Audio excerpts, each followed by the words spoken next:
Salut! Aujourd'hui les amis, il y a quelqu'un d'incroyable à côté de moi, comme vous pouvez le voir, a book and a cup! Hello! Par contre, c'est elle qui va déterminer les livres que je devrais lire dans ce vlog. Donc, dépendamment de ce qu'elle me choisit, ça se peut qu'elle soit plus une personne aussi incroyable à mes yeux d'ici la fin de cette vidéo.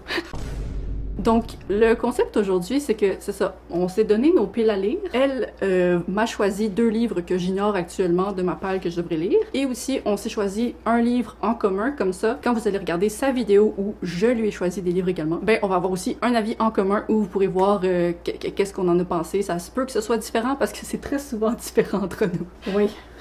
Mais on a eu quelques lectures qu'on a beaucoup aimées en commun. Oui, et là c'est ça. J'ai commencé avec une intro peut-être un peu pessimiste, mais il faut dire que l'année dernière, Élise ici a été mon porte-bonheur pour mes lectures, puis c'est grâce à elle que j'ai trouvé 2 de mes lectures 5 étoiles de l'année, et considérant que je pense qu'il y en avait juste 4, vraiment c'est...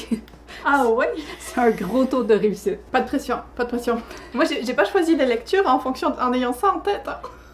Non, j'ai pas. Oui, mais quand même, c'est juste comme un... Mon aura. Oui, c'est ça, exactement. Puis cette année, pour l'instant, j'ai juste donné un seul 5 étoiles, donc on va espérer que même si c'était pas ton intention, j'espère que ça va bien se passer. Je suis en train de repenser tous mes choix de vie là. Bon, je vais quand même y aller avec les 2 que j'ai pris. Les 2, c'est des livres que moi j'ai lus et que j'ai beaucoup aimés. Ok, bon. On n'a pas du tout les mêmes goûts par contre, à quelques exceptions près. Mais j'espère qu'ils vont te plaire. Et puis, bon, tu me connais, j'adore faire des trucs un peu thématiques. Oui. Donc, il y a une thématique commune entre les 2 livres que j'ai choisis. Ok. Il y en a un qui est en numérique et l'autre qui est dans ta palle papier. Tu veux que je commence par lequel? On va y aller avec le papier, puis je vais essayer de deviner le numérique avec genre ce que Oui. tu choisis, puis le thème. Ouh, un petit jeu, j'adore. Ok, regarde pas. J'ai peur. Est-ce que tu penses que t'es capable de deviner avec le poids et la taille du livre? Oui. Ok, ferme les yeux, garde les yeux fermés. Je tiens Nettle and Bone. Mais Mike. Mais je suis... Mais comment tu... C'est malade, c'est malade. Genre, tu devrais faire un show à Las Vegas.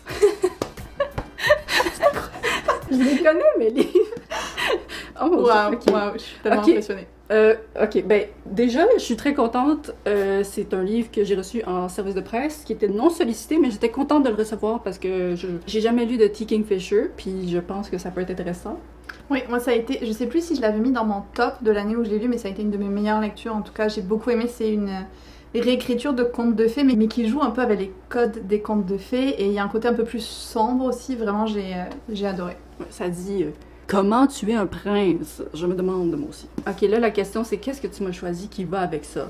En fait, il y a plusieurs points communs entre les 2 livres. J'y repense, et il y a comme plusieurs points communs entre les 2 livres que j'ai choisis. Oh mon dieu, ok, attends. Réécriture, j'ai pas vraiment d'autres réécritures dans ma palle. Un truc sombre, conte de fées sombre, conte de fées sombre, conte de fées sombre.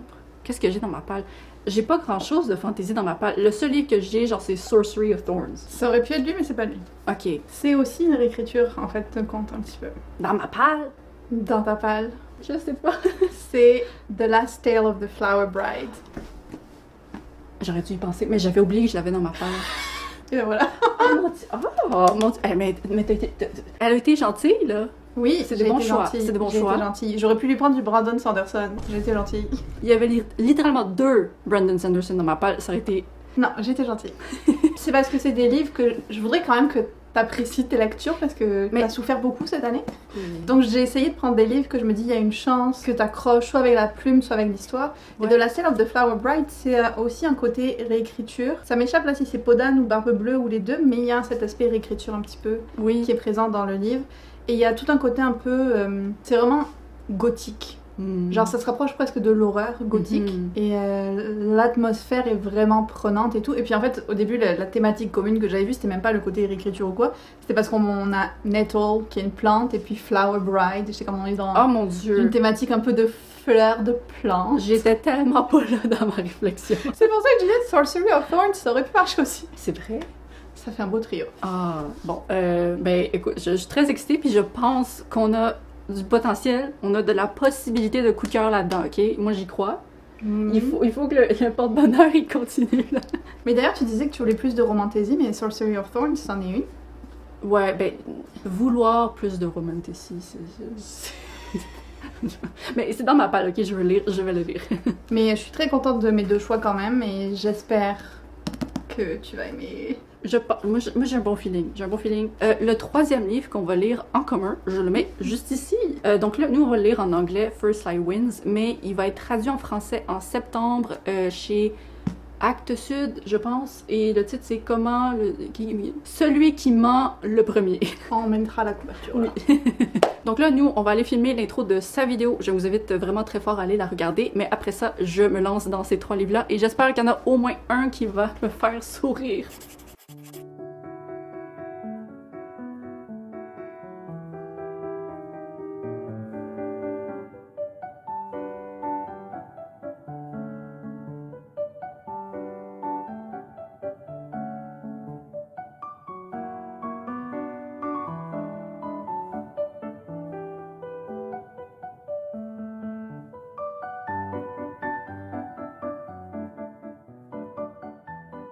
Ok, bonjour, ça fait littéralement 10 000 ans depuis qu'on a filmé l'intro de ce vlog. Elise est littéralement à l'autre bout du monde en ce moment, depuis des mois. Mais j'ai enfin pu commencer la première lecture de ce vlog et je suis vraiment très excitée parce que je le sens. Je sens que Elise va me porter chance. Là, c'est sûr que entre l'intro puis aujourd'hui, il y a 3 mois qui ont passé. Et pendant ces 3 mois, j'ai réussi à trouver des coups de cœur. Ok, je ne suis plus dans la situation précaire dans laquelle j'étais. Mais c'est pas grave. On accueille tous les coups de cœur qui peuvent être accueillis. Alors j'ai lu les 100 premières pages de... je lis en anglais, donc The Last Tale of the Flower Bride. Mais il y a une traduction en français sous le titre La promise aux fleurs. C'est quoi? En tout cas, vous avez ici. Pour l'instant, je dirais que ça va très bien. Comme Elise l'a mentionné dans l'intro, c'est une réécriture de Barbe Bleue. Sauf que Barbe Bleue, dans ce cas-ci, c'est une très belle femme qui a hérité d'une grande fortune. Et ensuite un protagoniste qui demande à la rencontrer parce qu'elle est en possession d'un objet rare qu'elle seule possède. Et dès leur rencontre, ils développent vraiment un lien très spécial, un amour très fort. Et ils finissent par se marier avec l'entente que le protagoniste ne doit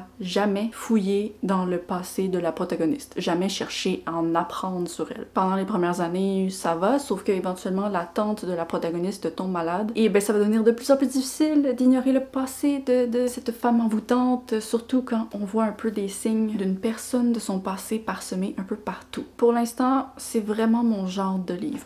Je sais pas si en général, les regards externes considéreraient que c'est mon genre de livre, mais moi je sais à l'intérieur de moi que c'est mon genre de livre parce que j'aime ces relations-là où les liens sont tellement forts qu'ils sont genre toxiques, mais en même temps l'amour est fascinant, il est tangible, on le sent entre les personnages, puis on est comme vous êtes pas bons l'un pour l'autre, mais en même temps vous êtes les seules personnes qui peuvent être là l'un pour l'autre. La plume est travaillée, j'aime toujours quand un récit amène des petits éléments de magie à des endroits qui s'insèrent aussi dans la réalité. Donc pour l'instant, après 100 pages, je peux pas dire que c'est comme sur la trajectoire assurée d'un 5 étoiles. Peut-être que pour l'instant, ce serait comme un 4 étoiles ou plus qu'un 4 étoiles, mais je sens que ça pourrait vraiment être super. Donc je continue la lecture et on se reparle, mon Dieu. Je suis tellement contente de enfin pouvoir continuer à filmer ce vlog.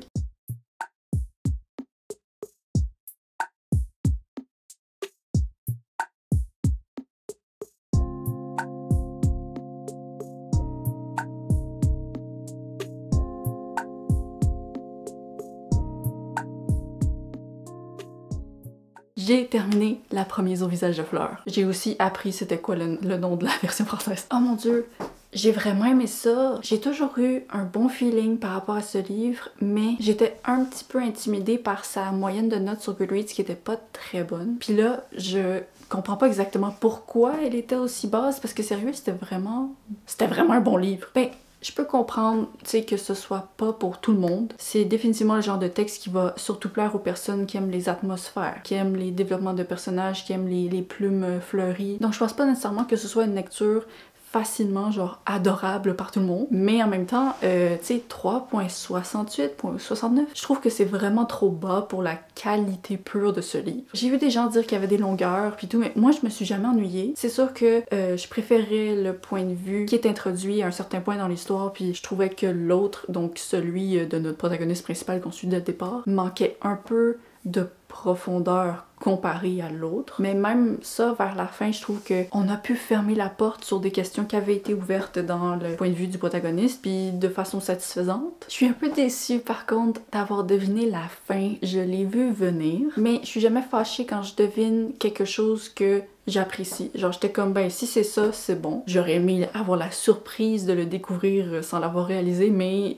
c'est une fin à laquelle j'adhère. Donc encore une fois, on est sur un beau succès sponsorisé par Elise parce que je lui donne 4.5 étoiles. À certains moments, j'étais comme je pense que ça va être un 5 étoiles. Mais comme mentionné, j'aurais juste aimé un peu plus de développement sur le protagoniste pendant le récit parce que l'autre point de vue, on apprend à connaître tellement profondément le personnage alors que notre protagoniste, on le découvre juste à travers sa relation avec la femme que je saurais même pas comment décrire, la promise au visage de fleurs. Mais je pense vraiment que ce livre n'était pas loin d'être un coup de cœur pour moi parce que autrement, l'atmosphère délicieuse, le lien constant qui était fait avec les contes de fées, les relations malsaines mais tellement fusionnelles, le langage fleuri, ça a juste fonctionné avec moi de A à Z. Alors je poursuis mes lectures en étant bien remplie d'espoir face au sort positif de ce vlog. Par contre c'est sûr que je vais enchaîner avec la lecture commune avec Elise qui à mon avis risque définitivement pas d'être une lecture très positive, je sais pas pourquoi. J'ai vraiment bon espoir pour Nettle and Bone, donc c'est pour ça que je vais me le garder à la fin. Mais là on va vérifier, est-ce que First I Win sera un thriller auquel je réussirai à donner plus de 3.5 étoiles? Parce que moi sérieux, pour qu'un thriller dépasse 3.5 étoiles, de nos jours, après des années à en lire, c'est rendu difficile, puis ça me fait beaucoup souffrir parce que je veux pas être difficile, je veux aimer les thrillers, mais on dirait que récemment ils se font pas aimer de moi. Voyons voir comment ça se passe.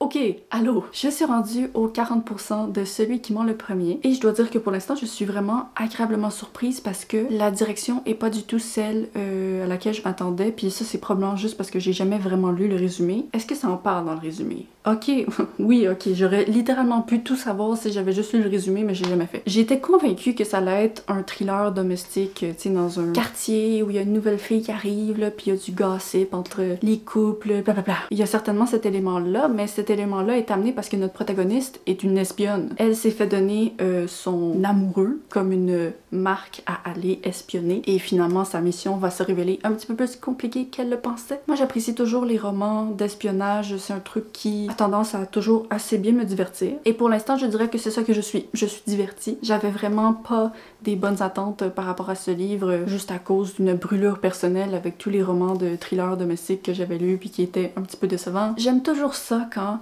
j'ai un jugement trop hâtif face à un livre puis qu'au final je le commence puis que je découvre que j'avais totalement tort. Je sais pas si vous comprenez ce que je veux dire mais j'aime ça me prouver dans la vie que j'ai pas eu raison parce que ça veut juste dire que ma vision négative de certaines choses, ben finalement il y a des chances que ce qui soit en arrière ce soit quelque chose de positif. Moi je souhaite toujours que tout soit plus positif donc j'aime bien ces petits moments de surprise là. C'est sûr que j'ai même pas encore officiellement atteint la moitié donc j'espère que je ne parle pas trop vite puis qu'on va pas se lancer en effet dans comme des schémas de thriller très habituels avec des personnages qui prennent des décisions très difficiles à digérer parce que t'es comme qu'est-ce que tu fais? Je veux pas que ma surprise ait l'effet inverse puis qu'au final j'ai de trop grandes attentes pour la suite du roman là, ok? Mais pour l'instant, ça se passe plutôt bien. Je vais donc continuer ma lecture, on s'en reparle. Yo les amis, c'est vraiment bon. Il me reste 1 heure d'écoute, c'est vraiment bon. Je vais essayer de le terminer ce soir.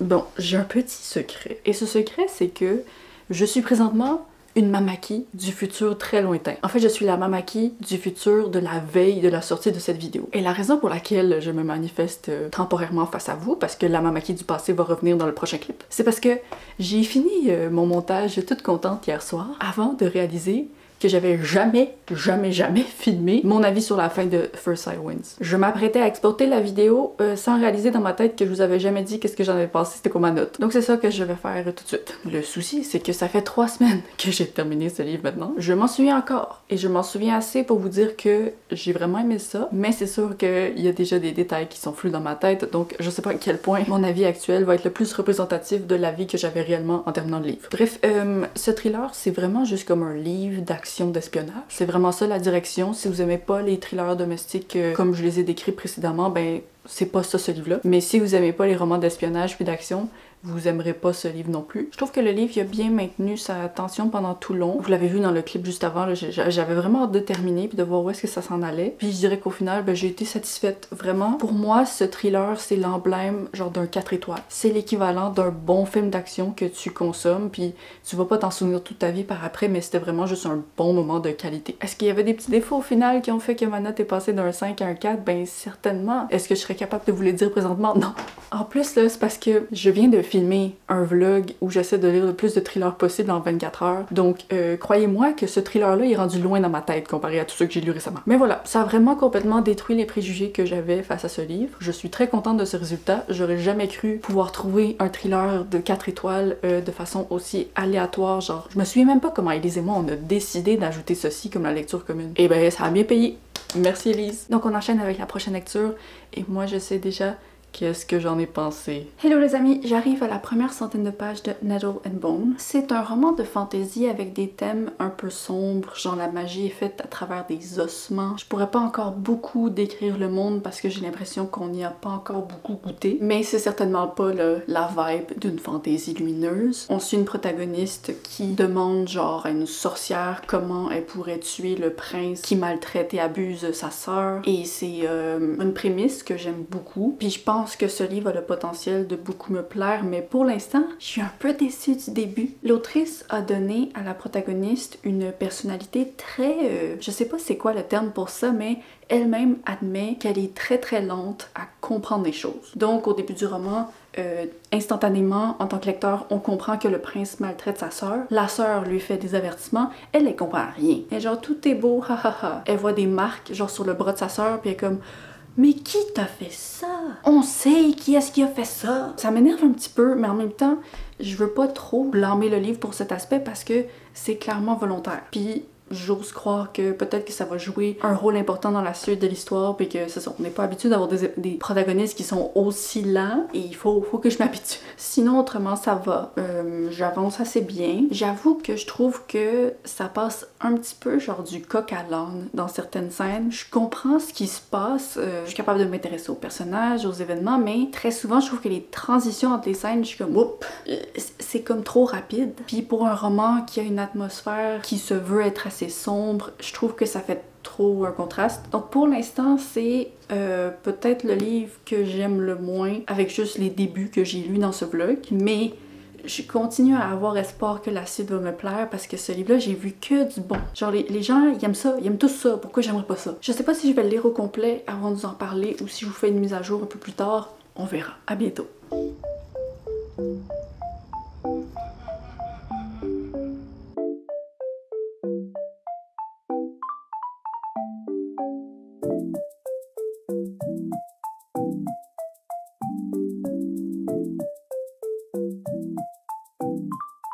Hello! J'ai terminé. J'ai pas aimé ça. Oh mon dieu!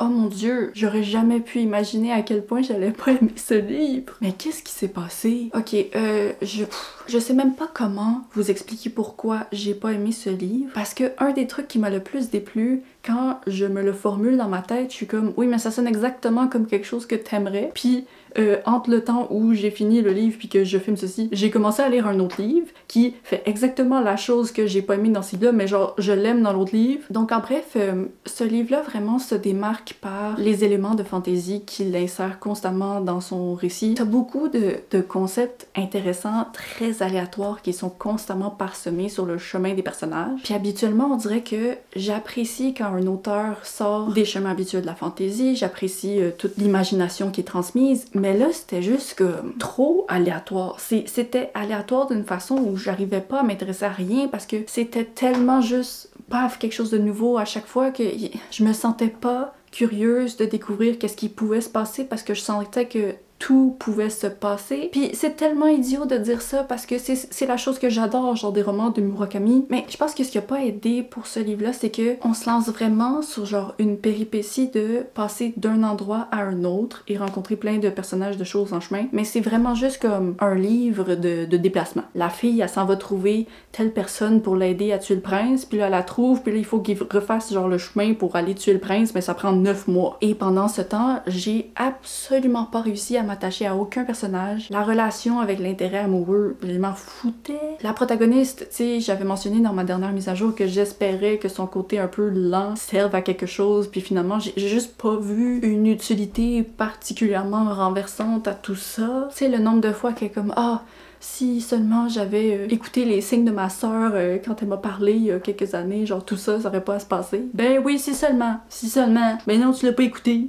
Ouais, donc ça a pas fonctionné pour moi. Je lui donne un 2.5 étoiles. Je pensais vraiment que Tia Kingfisher, ça allait être une autrice pour moi. Je sais pas, je le sentais, mais là, je le sens pas. Je serais quand même pas fermée à lui donner une chance avec un autre de ses livres parce que je trouve que juste niveau effort mis dans le monde puis les idées, c'est intéressant. Mais tout le côté récit, tout le côté personnage, ça ne l'a pas fait pour moi. Et c'est étrange parce que la sensation que j'ai eue en lisant ce livre-là, c'est la même qu'en lisant La mort de Tante Dimity, qui était publiée par la même maison d'édition Verso. C'est la 3e sortie de Verso que je lis. J'en ai aimé aucune. J'ai donné 2.5 à tous les livres qu'ils m'ont envoyés. Il là là!